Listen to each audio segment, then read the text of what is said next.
remarquez, le socle de toute chose, c'est la fidélité. Nous devons garder la sanctification même par nos bouches, par nos lèvres. Quand tu pleures dans le secret, Dieu te voit. Il faut rester dans la présence de Dieu. Alléluia. Parce que c'est là où Dieu veut te parler. C'est là où Dieu veut t'instruire. Si il y a des pierres sur lesquelles je m'accroche, mais Jésus reste l'étoile qui m'éclaire.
Maintenant dans la présence de Dieu, je vous prie de vous asseoir.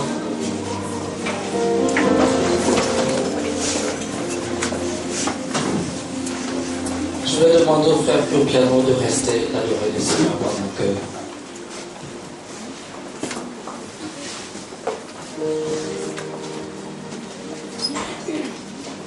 Shalom à tout le monde. Shalom. Nous rendons grâce à Dieu pour ce temps. Aujourd'hui, ça sera notre 3e jour ici à Port-Gentil, au corps Guildal. Alléluia. Amen. Où nous sommes en train de nous entretenir sur la visitation divine.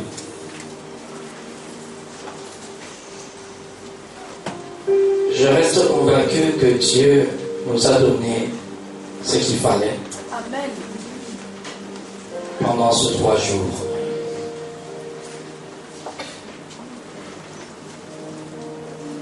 Sans prétention et sans avoir une science infuse, nous nous sommes efforcés à méditer la parole de Dieu pour venir partager cette méditation avec vous. Et si je dois me résumer de ces 2 jours, nous avions parlé de l'histoire de Anne qui nous a inspiré. Dans 1 Samuel chapitre 2, le verset 21, où Dieu donne à Anne un enfant. Et Anne va prêter cet enfant-là à Dieu. Cet enfant que Anne a longtemps entendu. Elle a pleuré. Elle a consenti le sacrifice. Mais quand elle reçoit cet enfant, elle donne à Dieu. Et lorsque le sacrificateur voit que Anne a donné cet enfant, alors il se retourne vers le mari de Anne, Elkana, et il va parler à Elkana. Il dit: rentrez, prends ta femme et rentre.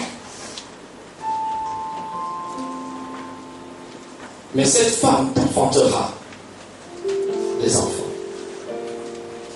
La Bible dit que Elkana et Anne sont partis dans leur maison.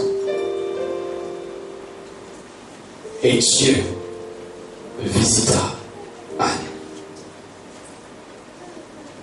Anne a reçu une visitation divine. Et sans effort, Anne a eu 5 enfants par la suite. Celle qui était appelée stérile,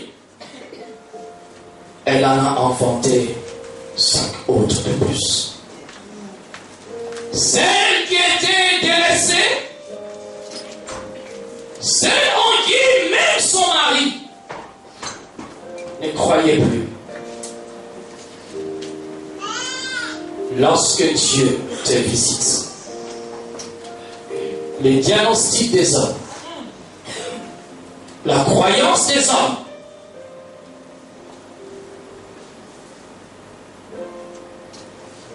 les préjugés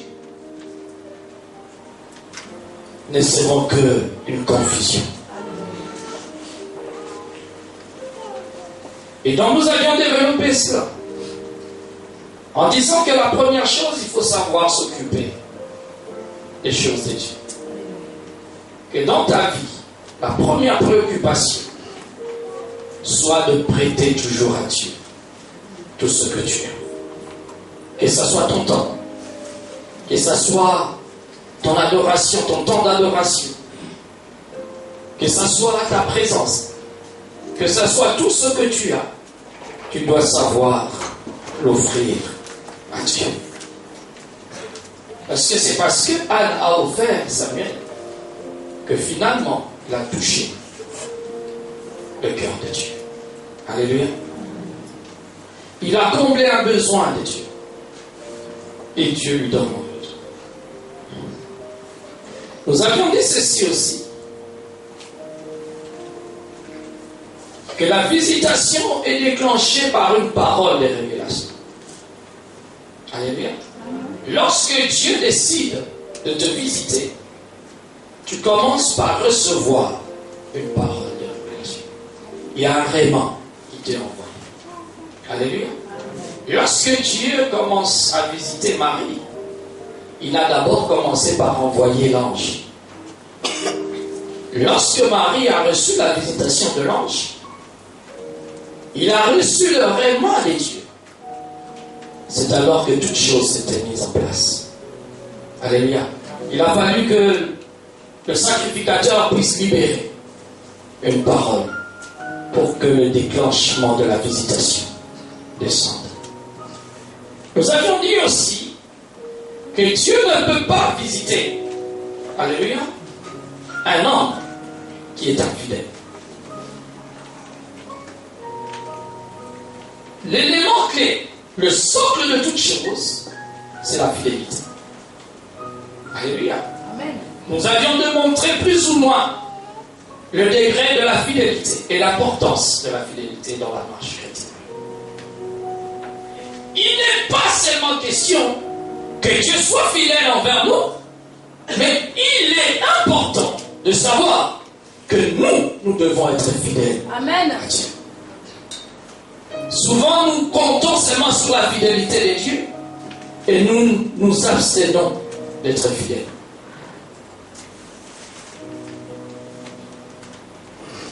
On a parlé longuement de la fidélité. Et c'est le lieu élevé de Dieu. Alléluia. La parole de Dieu nous dit, lie la bonté et la fidélité à ton cou. Que tu ne l'abandonnes jamais. Amen. Je vous ai dit que la fidélité est une notion importante dans la vie. Que ce soit dans la vie sur la terre. Alléluia. Parce que la fidélité, que ce soit sur le plan naturel, spirituel, même dans nos relations amicales, même sur le plan professionnel, nous devons apprendre à être fidèles. Alléluia.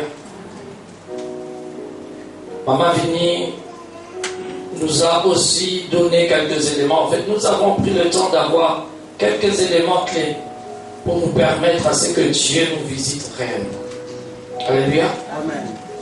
Hier, Maman Vini a parlé de la connaissance de l'identité de Dieu. Si tu méconnais l'identité de ton Dieu, comment veux-tu qu'il te visite? Si tu penses que celui que tu adores, il est semblable à ce Dieu-là qui est dans les Banja, c'est que tu ne le connais pas. Amen. Alléluia. Voilà pourquoi quand tu as des sérieux problèmes, tu quittes l'église, tu vas te confier à un marabout. Parce que tu ne sais pas en réalité qui est ton Dieu que tu adores. Les gens pensent que parce que leur solution traîne dans l'église, il faut courir là où on te propose rapidement. Il dit non, mais c'est le Dieu de nos ancêtres. Détrompez-vous. Il n'existe pas ce Dieu-là. Si tu vas là-bas, c'est que tu vas de l'autre côté. Ne trouve pas de raison pour dire que non, vous savez, nos parents, nos arrière-parents. Si tu commences déjà à réfléchir comme ça, c'est que tu es déjà de l'autre côté. Donc, tu dois connaître l'identité de ton Dieu en réalité. Quelle que soit ta situation, même si ça traîne, quand tu restes fidèle à Dieu, Dieu te visite toujours. Amen. Au fait d'un Dieu, sa préoccupation, ce n'est pas de te donner tout de suite la solution. Sa préoccupation, c'est de savoir si tu es fidèle. Et si tu l'aimes. Alléluia. Mais nous courons tellement vers la solution que nous abandonnons la fidélité de Dieu. Maman Vini nous a dit aussi que nous devons, pour avoir la visitation divine, nous devons vivre une vie de sanctification. Dieu siège dans la sanctification. La Bible dit que rien de celui ne peut voir sa face. Rien de semblable ne peut rentrer dans la présence de Dieu. Je veux même aller plus loin en vous rappelant un passage. Nous devons garder la sanctification même par nos bouches, par nos lèvres. Parce que la Bible dit, la prière qui vient d'une bouche souillée n'est qu'abomination devant Dieu. C'est-à-dire, tu peux dire Seigneur, Seigneur, Seigneur, Seigneur, viens, Seigneur, je te bénis, je t'adore. Mais à partir du moment où ta bouche est souillée, même si tu élèves Dieu avec de belles paroles, en fait, dans les oreilles de Dieu, cela n'est qu'abomination. C'est-à-dire, ton adoration, ta prière ne dépend pas du vocabulaire que tu détiens dans ta bouche. Mais la puissance de ton adoration dépend de la sanctification de ta bouche. Dieu exauce une prière remplie de Amen, Alléluia, Amen, Alléluia, Amen, Alléluia. On n'a pas besoin de multiplier les mots pour que Dieu nous entende. Mais on a besoin d'une bonne disposition du cœur et d'avoir une bouche sanctifiée. Lorsque tu dis Alléluia, Amen, parce que la Bible dit, avant même que tu ne pries, Dieu connaît. Alléluia. Donc tes Amen, Alléluia, Dieu sait ce dont tu veux parler. Et il exauce. Et elle nous a ramené à comprendre que la foi, elle est importante. La foi. Vous allez parcourir toute la Bible. Pour obtenir quelque chose de divin, vous avez besoin de la foi. Alléluia.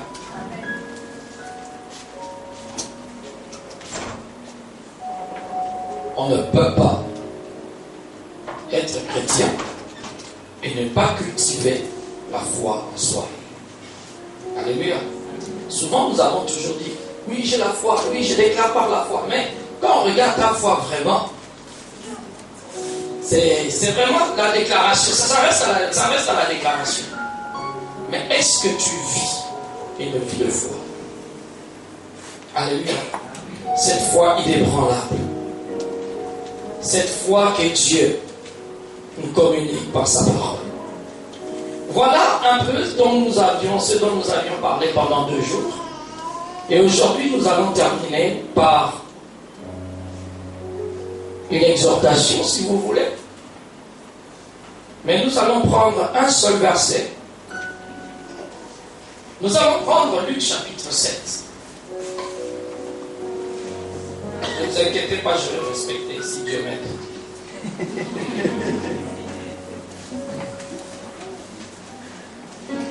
Luc chapitre 7. Est-ce que tout le monde me suit? Nous sommes en train de nous entretenir toujours et terminer la visitation divine. Et je reste convaincu que si Dieu ne t'a pas visité depuis vendredi, aujourd'hui ne sors pas tel que tu es venu. Laisse Dieu visiter ta vie. Parce que le temps est arrivé où Dieu veut toucher ton cœur. Où Dieu ne veut pas rester dans l'abstrait. Où Dieu ne veut pas rester dans l'ombre. Dieu veut visiter ta vie. Et si tu te saisis de tous ces éléments, je reste convaincu qu'il y a quelque chose qui va se passer dans ta vie. Dieu n'est pas un mythe, mais Dieu est une vérité. Si Dieu n'était qu'une histoire, on l'aurait déjà quitté depuis. Alléluia. Luc chapitre 7, le verset 11, s'il vous plaît. Nous allons lire à partir du verset 11 jusqu'au verset 17. Je crois que c'est une histoire que chacun de vous connaît plus ou moins. Pour les lecteurs de la Bible, la Bible dit ceci: le jour suivant. Myriam, tu es où? Oh my God. Luc 7 à partir du verset 11 jusqu'à 17. Le jour suivant, Jésus alla dans une ville appelée Naïm. Ses disciples et une grande foule faisaient route avec lui. Lorsqu'il fut près de la porte de la ville, voici, on portait en terre un mort, fils unique de sa mère, qui était veuve, et il y avait avec elle beaucoup de gens de la ville. Le Seigneur, l'ayant vue, fut ému de compassion pour elle et lui dit: ne pleure pas. Il s'approcha et toucha le cercueil. Ceux qui le portaient s'arrêtèrent et il dit: jeune homme, je te le dis, lève-toi. Et le mort s'assit et se mit à parler. Jésus le rendit à sa mère. Tous furent saisis de crainte et ils glorifiaient Dieu, disant: un grand prophète apparut parmi nous et Dieu a visité son peuple. Cette parole sur Jésus se répandit dans toute la Judée et dans tout le pays d'alentour. Alléluia. Nous avons suivi plus ou moins l'histoire. Alléluia. La Bible dit que Jésus se retrouve devant une ville qu'on appelle Naïm. Alléluia. Amen. J'aimerais d'abord, avant de continuer cette histoire, vous situer dans le temps et dans l'espace. Naïm, si vous cherchez ce que ça veut dire, Naïm veut dire agréable. Naïm veut dire ravissante. Naïm veut dire belle. En d'autres termes, Naïm est une ville agréable, une ville ravissante et une belle ville. L'historique de cette ville, c'est que cette ville a été construite 500 ans avant Jésus-Christ. Et la population de Naïm est composée de Juifs qui, au temps de l'immigration, ils n'ont pas prouvé leur appartenance aux tribus d'Israël. Tous ceux qui arrivaient et qui ne prouvaient pas leur appartenance aux tribus d'Israël, on le chassait de la ville sainte. Et ils allaient à quelques kilomètres sur une montagne.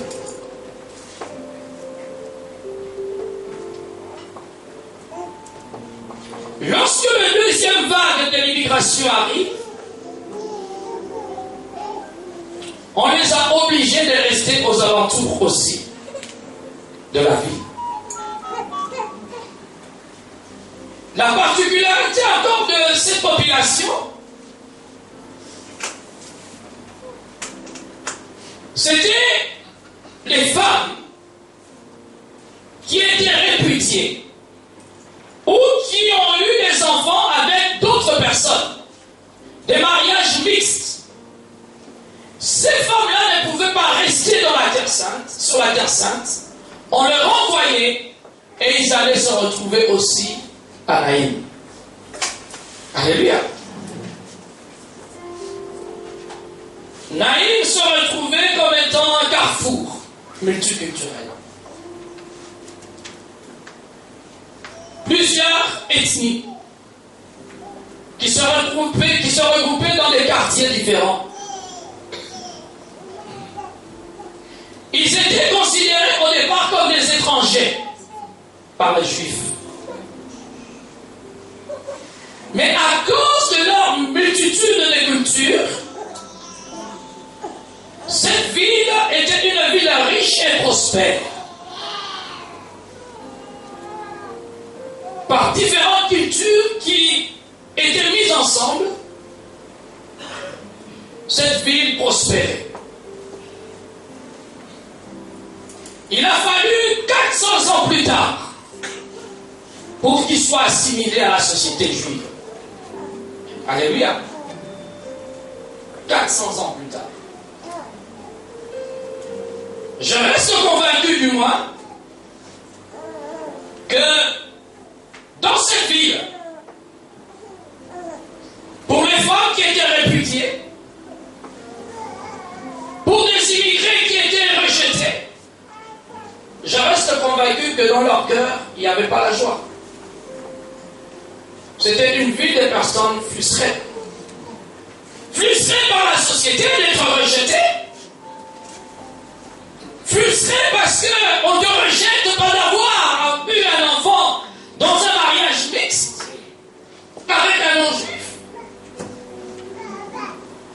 Je crois que dans cette ville, il y avait cette rancœur. Il y avait des pleurs. La déception de voir nos frères qui nous rejettent pour simplement ne n'avoir pas prouvé l'appartenance d'un tribu. Mais pourtant tu appelles cette fille agréable. Pourtant tu appelles cette fille ravissante. Tu appelles Nahim belle. La Bible dit, un jour Jésus passait. Un jour Jésus passait, il arrive à la porte de Naïm. Et il voit une foule qui est en train de sortir de la ville de Naïm. À bien voir cette foule aller enterrer un enfant hors de la ville. Mais la particularité de cet enfant, c'est que la Bible dit, c'était un enfant unique de sa mère. Cette femme, elle était déjà veuve. La situation s'est compliquée, n'est-ce pas?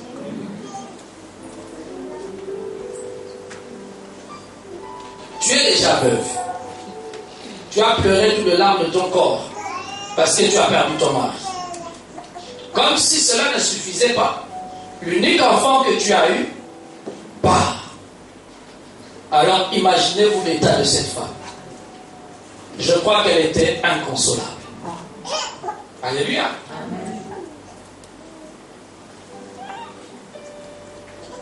Pendant que la foule amenait cet enfant, Jésus les croise à la porte de Naïm. Naïm qui est supposé être une ville ravissante. Naïm est en train de pleurer. Naïm qui tu appelles une belle ville, une ville agréable, mais il y a eu du chagrin à Naïm. C'est l'image de ta vie, l'image de ta destinée. Tu n'arrêtes pas de pleurer, tu n'arrêtes pas de te plaindre parce qu'il y a tant de choses qui ne vont pas dans ta vie. Alors que le dessein que Dieu a tracé pour toi est appelé Nahim. Alors que ta destinée a un nom que Dieu a donné, il t'appelle ravissant, il t'appelle agréable, il t'appelle paix. Mais dans cette beauté, tu es en train de pleurer. Dans cette beauté, tu es dans le chagrin total. Dans cette beauté, tu es perdu. Tu vois tout est noir devant toi. Mais Dieu t'appelle Nahim. Dieu t'appelle Nahim. Dieu t'appelle Nahim. Il dit Nahim,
J'ai une bonne nouvelle pour toi ce matin. Il y a une visitation de Dieu qui arrive. Amen.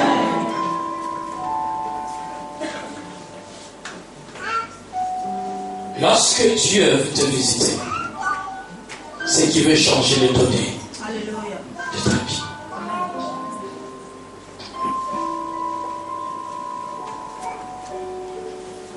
La Bible dit ceci.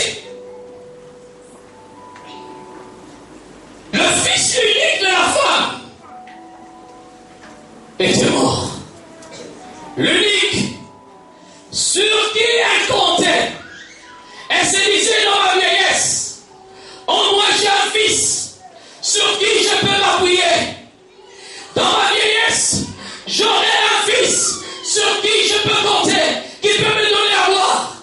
Mais cet enfant, unique de sa mère, est parti.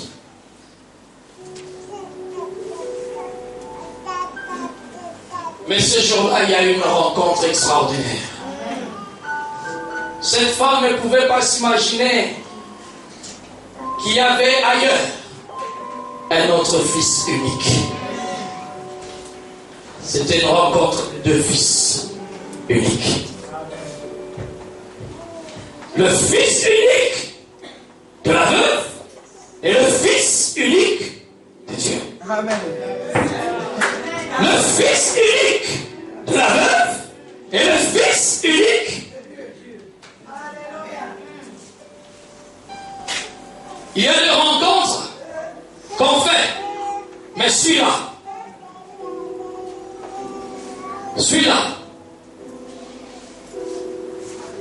c'était dans le plan de Dieu.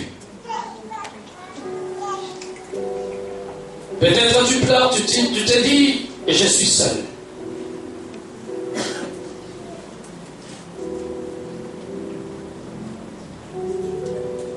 Tu te dis, je suis abandonné de tous. Tu te bats continuellement. Tu n'as pas de sponsor. Alléluia. Lorsque Jésus arrive,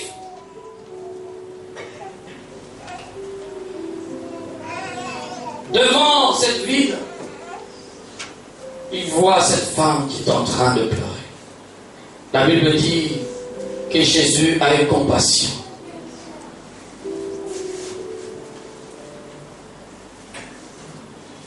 Et il demande à la foule de s'arrêter. Alléluia. Jésus se présente devant cette femme qui pleure. Elle ressent la douleur de cette femme. Vous savez, je vais vous dire une chose. Quand tu pleures dans le secret, Dieu te voit. Ne pense pas que Dieu est loin de toi. Alléluia. Il y a de ces douleurs-là où tu ne peux pas les pleurer devant les gens. Il y a des situations que tu ne peux pas aller exposer aux autres. Il y a des douleurs que tu ne peux pas aller déposer au pied de qui que ce soit. Mais tu pleures.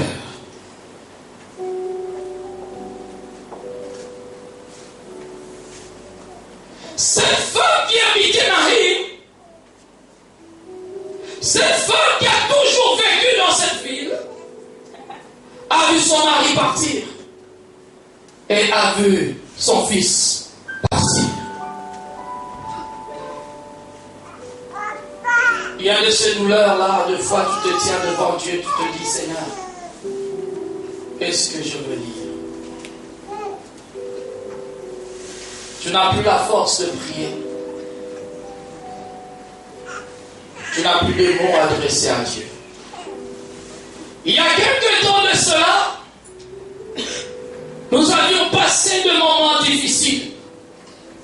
Voyez-vous que deux fois Dieu accepte que tu passes de temps difficiles pour t'instruire. L'école de Dieu n'est pas l'école des gâteaux et des cadeaux. Alléluia. L'école de Dieu, c'est l'école de chicotte aussi. C'est l'école de la douleur. Alléluia. Pour ceux qui n'aiment pas souffrir, quand la douleur commence, tu fuis même l'église. C'est un faux calcul.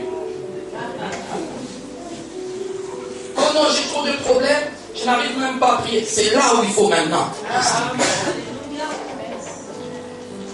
Oh non, en ce moment ça ne va pas trop à la maison. C'est maintenant là. Il faut rester dans la présence de Dieu. Alléluia. Parce que c'est là où Dieu veut te parler. C'est là où Dieu veut t'instruire. Si Dieu voulait bien parler à Israël, il pouvait bien les laisser en Égypte et faire les porte-à-porte dans chaque maison d'un juif pour lui dire je suis l'Éternel ton Dieu. Mais Dieu n'a pas voulu parler à Israël en Égypte, là où il mangeait des concombres et des tomates. Qu'est-ce que Osée nous dit? J'attirerai mon peuple dans le désert et là je parlerai à son cœur. Il y a des fois Dieu t'amène dans le désert parce qu'il veut parler à ton cœur. Il y a des fois Dieu résout de créer un désert autour de toi. Parce que tout simplement le but de Dieu, c'est de parler à ton cœur. Il ne peut pas te parler là où tu manges des concombres, là où tu manges des tomates, là où tu es dans l'essence. Ton compte est garni. Dieu sait qu'il ne peut pas m'entendre. Maintenant, je vais créer un désert. Et dans ce désert, il tournera le regard vers moi. Et là, je parlerai à son cœur.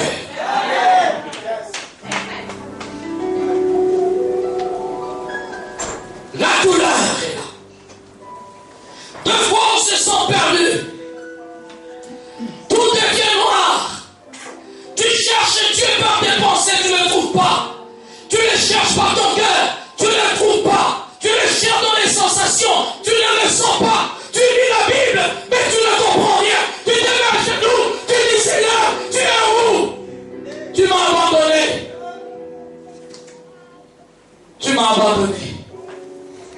Mais pourtant Dieu est là. Pourtant Dieu est là. Mais souvent quand ça m'arrive, je ne sais plus prier. Même en langue, ça ne sort plus. Rabababa. Pourquoi Seigneur? Pourquoi? Le pourquoi sort 10 000 fois. Pourquoi? Et c'est là quelquefois, il y a un vieux chant qui se lève dans ton cœur. Parce que tu n'arrives plus à prier, tu commences à chanter. Tu chantes, tu te dis, je veux sentir même quelque chose sur moi. Mais malgré les chants, tu ne sens rien. Mais c'est les larmes qui coulent. Tu te poses la question, Seigneur, est-ce que j'ai péché? Sanctifie-moi, pardonne-moi. Mais tu regardes autour de toi, tu te dis, mais je n'ai pas péché. Mais Dieu est où? C'est là où tu commences à regarder ton parcours, le passé de ta vie. Lorsque ça nous est arrivé, bien-aimés, il y a un chant qui montait dans mon cœur. Je disais, Seigneur, tu m'as sorti de là, de très loin. Je suis maintenant prêt à finir. Et c'est là où tu m'amènes à me perdre. Alléluia. Il y a un chant lingala qui dit je chante très mal. Je vous avertis déjà parce que. Alléluia. Non. Attends. Myriam, attends, je suis encore jeune quand même. Mosikana Outier, Benena Kokende.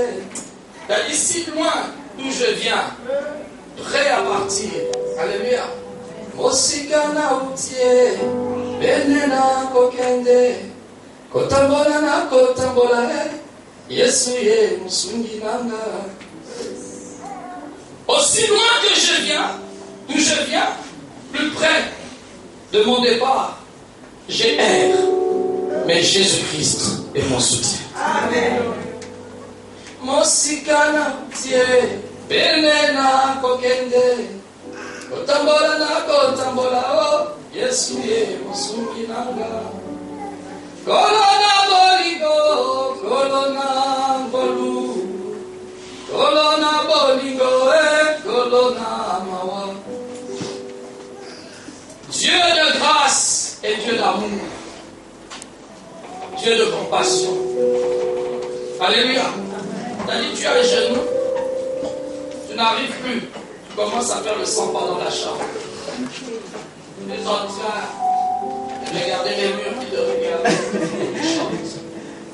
Osikana utie, benena kokende, kotambola na kotambola Yesu ye musulilanga. Molili makasye nzela na kokende. Le ténèbre envahit le chemin où je vais. Mabakunanzela, Yesuye, Nzotonanga. Il dit le chemin est envahi l'obscurité. Alléluia. Il y a des pierres sur lesquelles je m'accroche. Mais Jésus reste l'étoile qui m'éclaire. Alléluia. Tu es Nahim, mais tu pleures. Tu es Nahim, mais tu es perdu. Mais Dieu t'appelle Nahim.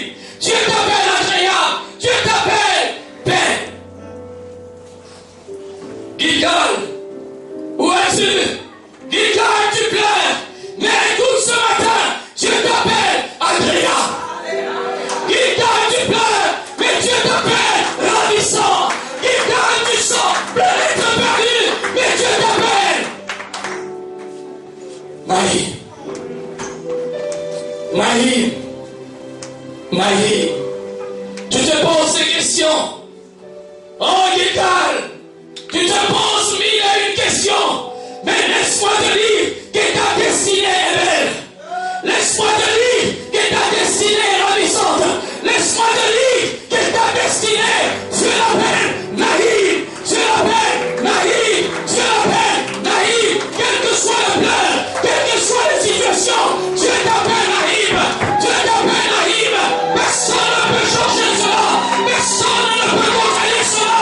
Si Dieu l'a dit ainsi, personne ne peut changer. Non, destinée de Dieu. Oh Gilgal, le temps de la visitation arrive. Nahim était dans le peur. Mais la Bible dit ceci, que Jésus se pointait à la porte de Nahim. Il a vu la foule, il a vu le peur, il a vu le fils unique mort. Mais la Bible dit que Jésus est venu visiter Nahim. Ce jour-là, les pleurs ont cessé. Ce jour-là, les chagrins ont cessé. La résurrection est arrivée. Le fils unique de la veuve rencontre le fils unique de Dieu. Et la résurrection, c'est pour nous. C'est le temps de la résurrection. Jésus vient te visiter afin que tu ressuscites.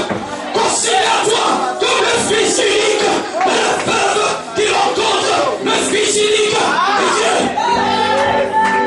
Il apporte la guérison. Il apporte la résurrection. Oh Gilgal, tu ne mourras pas.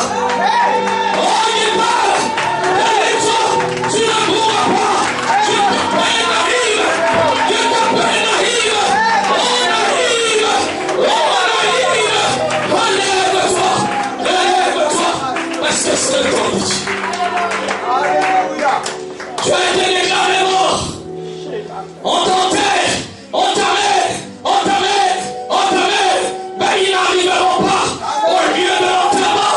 Parce que le fils unique, le fils unique, le fils unique, le fils unique, il arrive, ils vont t'amener, mais ils ne vont pas t'enterrer, ils vont t'amener, mais ils ne vont pas t'enterrer, ils ne vont pas arriver au lieu de ton enterrement.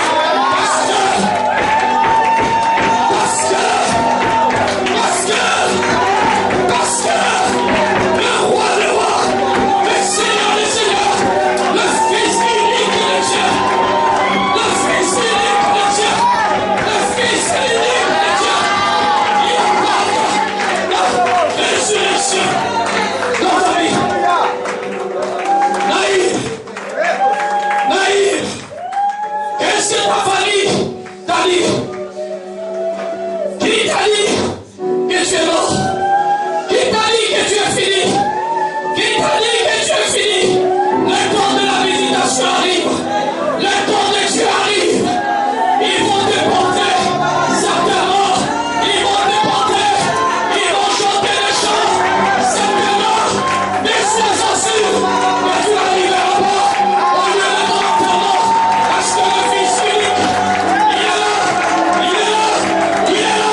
Tu pensais que c'était fini. Réveille-toi. Ne sois pas de ceux qui portaient l'enfant unique, mais sois de ceux qui le portent, parce que c'est lui sur qui Dieu va toucher.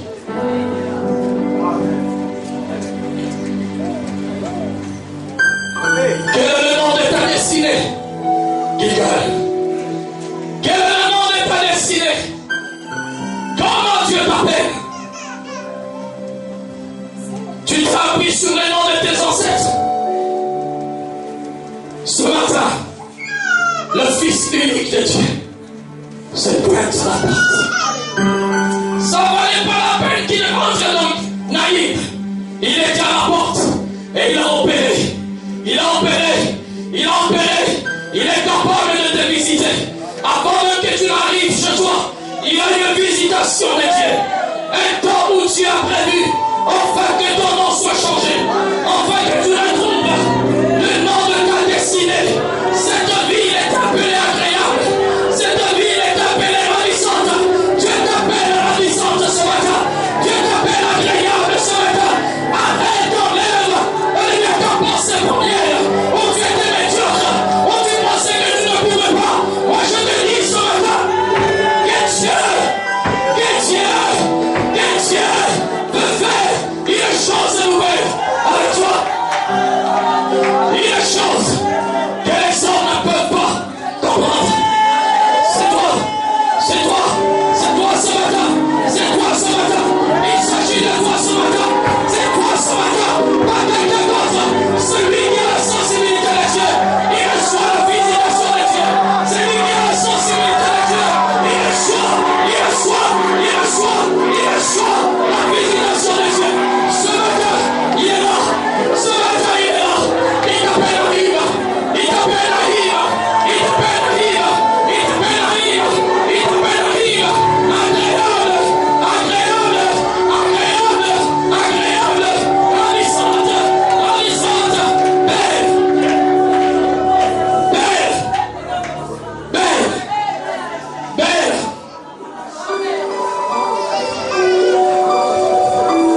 Je suis venu bousculer les choses ce matin. Je suis venu bousculer les choses ce matin. Celui qui t'a dit que ça n'aura pas lieu, mais moi je te dis que ça aura lieu. Celui qui t'a dit que c'était fini pour ta vie, je veux te dire une chose, c'est juste un commencement. Le Fils unique, il s'agit de Jésus. Il s'agit de Jésus. Tu as longtemps pleuré. Tu as cherché la grâce de Dieu. Bien-aimé,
Jésus.